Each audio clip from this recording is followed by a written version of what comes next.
Last time हमने जो installation सी करी थी और इंस्टॉलेशन में मैंने आपको डेव इंस्टॉल करके दिखाया था कि हम डेव को कैसे इंस्टॉल करते हैं और उसमें प्रोग्राम को कैसे रन करते हैं। तो इसी तरीके से हम आज भी अपना वही प्रोग्राम होगा और उसको हम समझेंगे कि हमने उस जो हमने वीडियो में लिखा था वो क्या लिखा था, उसमें हेडर फाइल क्या थी, प्रिंटफ क्या काम करता है, मेन क्या काम करता है, रिटर्न क्या काम करता है, हम वो आज इस वीडियो में समझने वाले हैं। तो लेट्स गो, बिना टाइम वेस्ट कर चलते हैं सिस्टम पर और समझने की कोशिश करते हैं कि उसमें क्या क्या हुआ था। तो अब हम आ गए अपने सिस्टम पर। तो देखो इसमें हमने जो सबसे पहली जो लाइन लिखी हुई है वो लिखी हुई है हैज़ इंक्लूड stdio.h। ये आपकी होती है हेडर फाइल। ये आपकी काम करती है यूज़र से इनपुट लेने का और आउटपुट देने का। ठीक है, तो हेडर फाइल का हमारा जो काम है वो हमारा सी प्रोग्रामिंग का इनपुट और आउटपुट को हैंडल करने का काम होता है। ये आपकी हेडर फाइल होती है। ठीक है, नेक्स्ट ब्लैंक लाइन है तो इसको आप एम्प्टी छोड़ सकते हो, एग्जीक्यूट ही नहीं होती इसको। नेक्स्ट लिखा हुआ है इंट मेन। ये जो मेन है ये आपका है मेन फंक्शन। मेन फंक्शन से पहले देखो आपने इंट लिखा हुआ है, ये होता है रिटर्न टाइप, मतलब कि आपका फंक्शन क्या रिटर्न करेगा। तो ये चीज़ हम जब फंक्शंस पढ़ेंगे तब हम डिस्कस करेंगे। अभी आपको सिर्फ इतना लिखना है इंट मेन के अंदर कर्ली ब्रैकेट्स आपको स्टार्ट करने हैं और आपका जो भी मेन प्रोग्राम होगा, जो भी आपका प्रोग्राम होगा वो आपको इन कर्ली ब्रैकेट्स के अंदर लिखना है। ठीक है, जैसे कि मैंने यहाँ पे लिखा हुआ है प्रिंटफ हेलो वर्ल्ड। तो प्रिंटफ एक कीवर्ड है, फंक्शन है जो आपका कुछ वैल्यू को आउटपुट देने के लिए हेल्प करता है। किसकी हेल्प से? इंक्लूड stdio.h की हेल्प से। ठीक है, तो अब मैंने जैसे कि यहाँ पे हेलो वर्ल्ड लिखा है, मैं इस प्रोग्राम को एग्जीक्यूट कर रहा था लास्ट टाइम, तो मुझे आउटपुट में हेलो वर्ल्ड आ रहा था। अगर मैं इसकी जगह कुछ और लिखूंगा तो वही मुझे रिटर्न में आउटपुट आएगा। ठीक है, तो ये काम है हमारा प्रिंटफ का। नेक्स्ट लाइन है रिटर्न जीरो। रिटर्न जीरो आपका क्या करता है? फंक्शन को क्लोज करने का काम करता है। जो आपका फंक्शन है, जैसे कि हमने मेन फंक्शन बनाया था तो उसको क्लोज करेंगे तो हम रिटर्न जीरो से, मतलब कि सबसे लास्ट लाइन जो होगी फंक्शन की वो रिटर्न जीरो होने वाली है। लास्ट लाइन में हमारा कर्ली ब्रैकेट क्लोज हो जाएगा। तो ये हमारा था हमारा फर्स्ट प्रोग्राम या आपका हेलो वर्ल्ड प्रोग्राम, या आप बोल सकते हो सिंटैक्स, सी का सिंटैक्स, ये आपका कंप्लीट हो गया है। अब जैसे कि मैं यहाँ पे जो प्रिंटफ है इसके अंदर की जो वैल्यूज़ हैं उनको चेंज करता हूँ। अब ये हेलो वर्ल्ड की जगह मैंने अपने यहाँ पे हेलो अब सर लिख दो, आप जिसका नाम लिखना चाह रहे हो वो लिख सकते हो। अब जैसे ही आप इसको कंपाइल करोगे, ठीक है, अब आप कंपाइल करोगे तो बताएगा एरर 0 वार्निंग 0। तो आप इसको रन कर सकते हो। ठीक है, रन करोगे तो देखो यहाँ पे आउटपुट आ गया होगा हेलो सर। तो यही चीज़ मैं आपसे बताना चाह रहा था कि जो आउटपुट में आप स्ट्रिंग की फॉर्म में आप जो भी लिखोगे वही आपका एग्जीक्यूट हो जाएगा। अब जैसे कि मैं यहाँ पे अभी तो मैं स्ट्रिंग्स लिख रहा था, अब मैं यहाँ पे इंटीजर लिख देता हूँ। इंटीजर मतलब कि इंटीजर होते हैं आपके नंबर्स, फ्लोट होते हैं आपकी डेसिमल नंबर्स। ठीक है, अब इंटीजर लिखने के लिए या तो आप डायरेक्ट 12 पास करोगे। ठीक है, अब मैं जैसे कंपाइल करता हूँ तो देखो उसने मुझे एरर दी है, क्योंकि इंटीजर को आप डायरेक्ट ऐसे नहीं प्रिंट कर सकते हो, उसके लिए आपको लगाना पड़ता है %d।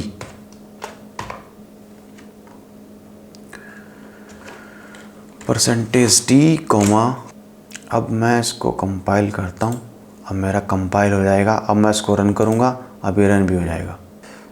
जैसे ही मैंने रन किया है, रन करने पर देखोगे तो यहाँ पे 12 आ गया जो मैंने इसके अंदर लिखा था। अब मैं यहाँ पे लिख देता हूँ 12 इंटू, ठीक है, इंटू के लिए हम स्टार का यूज़ करते हैं। अब मैंने यहाँ पे कर दिया 5, तो 12 5 इसका आउटपुट आएगा वार्निंग 0। हर बार आपको कंपाइल करना है, फिर उसके बाद एग्जीक्यूट करना है, रन करना है, तो 60 हमारा आउटपुट आ गया। इस तरीके से आपका काम करता है प्रिंटफ। ठीक है, ये होते हैं आपके %d जो होता है वो पर्टिकुलर केवल एक नंबर इंटीजर के लिए होता है। %f आपका फ्लोट के लिए होता है। ठीक है, और जैसे जैसे हम यूज़ करते रहेंगे मैं आपको बताता रहूँगा। कैरेक्टर के लिए C है, स्ट्रिंग के लिए S है।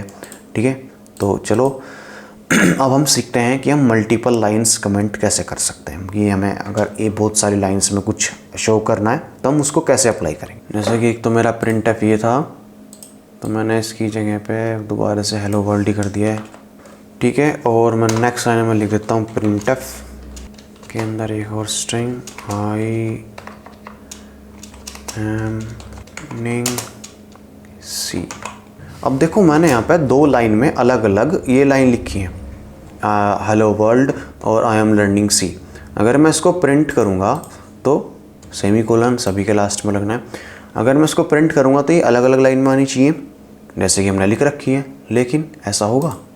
कंपाइल किया, एरर 0, रन किया, hello world I am learning C, एक ही लाइन में इसने आउटपुट में दे दिया। इसने ऐसा क्यों किया हमारे साथ? देखो ये जो होता है सी में काम क्या करता है, ये नेक्स्ट लाइन के लिए भी आपसे कुछ वैल्यू लेगा, मतलब कि आपको कुछ पास करना पड़ेगा तब आप इसे नेक्स्ट लाइन में प्रिंट कर सकते हो। उसके लिए हम यूज़ करते हैं \n का, ठीक है। \n आपका एक तो ये वाला \, और एक आपका n, ठीक है। जैसे मैंने यहाँ पे \n लिखा है, अब मैं इसको कंपाइल करूँ और रन कर दूँ तो देखो अब यहाँ पे आ गया hello world I am learning C, अभी अलग अलग लाइन में आ गया है। तो ये आपका होता है न्यू लाइन, आप बोल सकते हो आउटपुट में न्यू लाइन के लिए, या नेक्स्ट लाइन आपको अगर प्रिंट करनी है, नेक्स्ट लाइन में आपको कुछ वैल्यू प्रिंट करनी है तो उसके लिए आप \n का यूज़ करते हो। आई होप आपको तो सब कुछ समझ में आ गया होगा। अगर हमारी वीडियो आपको यूज़फुल लगती है तो प्लीज़ हमारे चैनल को सब्सक्राइब जरूर करना। अब नेक्स्ट जो टॉपिक है वो आपका है कमेंट, कि जैसे कि अब मुझे यहाँ पे \n यूज़ किया है मैंने, और मुझे ये बताना है कि \n मैंने किस लिए यूज़ किया है, ठीक है। तो मैं यहाँ पे एक कमेंट डाल दूँगा। कमेंट के लिए दो तरीके हैं। अगर आपको सिंगल लाइन कमेंट डालना है या सिंगल लाइन कमेंट लिखना है, स्लैश को 2 बार आप यूज़ करोगे और उसके बाद आप यूज़ कर दोगे यहाँ पे, जैसे मैं यहाँ पे लिख देता हूँ \n इज़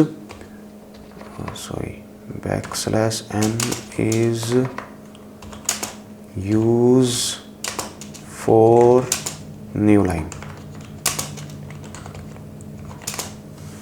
ठीक है। तो अब क्या करता है, आपने कमेंट आउट लिख रखा है, लेकिन जब आप कंपाइल करते हो अपने प्रोग्राम को तो वो इस लाइन को स्किप कर देता है, ठीक है। इस लाइन को वो एग्जीक्यूट नहीं करता, कंपाइल नहीं करता इस लाइन को। तो कमेंट आउट का हमारा ये तरीका, एक तो होगा सिंगल लाइन कमेंट आउट, एक होता है आपका मल्टीपल लाइन्स कमेंट आउट। तो उसके लिए आप क्या यूज़ करते हो, स्लैश स्टार से वो स्टार्ट होगा, और जैसे आपने यहाँ पे बहुत सारी लाइन्स आपने कमेंट आउट कर दी और वो स्टार स्लैश से वो एंड होगा, ठीक है। इसके अंदर आप जो भी वैल्यूज़ लिखोगे, जैसे मैंने यहाँ पे लिख दिया 1 2 3 4, अब मैं जैसे जैसे कंपाइल करूँगा तो ये एरर नहीं देगा, क्योंकि अगर मैं नॉर्मली 1 2 3 4 लिखूँगा तो एरर देगा। अब मैं इसको कंपाइल करता हूँ तो देखो उसने कोई एरर नहीं दी है। तो इसका काम ये सिर्फ आपको प्रोग्राम जब आप लिखोगे तब आपको शो करेगा, जब आपका आउटपुट आएगा तब इसका कोई काम नहीं होगा, जब आपका कंपाइल होगा तब भी इसका कुछ काम नहीं होगा। जब आप कोड पढ़ते हो आपने जैसे अपना प्रोग्राम लिखा, आप उसको काफ़ी टाइम बाद रीड करना चाह रहे हो, आपने कमेंट आउट लिख रखे थे कि मेरा जो टॉपिक है या मेरी जो ये लाइन लिखी हुई है ये इस चीज़ के लिए मैंने लिखी हुई है, ये जो मैंने फंक्शन बनाया है इस चीज़ के लिए बनाया, तो उसको आप समझने के लिए आप कमेंट आउट डाल सकते हो, ठीक है। आई होप आपको कमेंट, न्यू लाइन और आपको सिंटैक्स समझ में आ गया होगा। आज की वीडियो में इतना ही, मिलते हैं नेक्स्ट वीडियो में। और अगर आपको हमारी वीडियो अच्छी लगी हो तो प्लीज़ लाइक और चैनल को सब्सक्राइब करना मत भूलना। Thank you so much guys.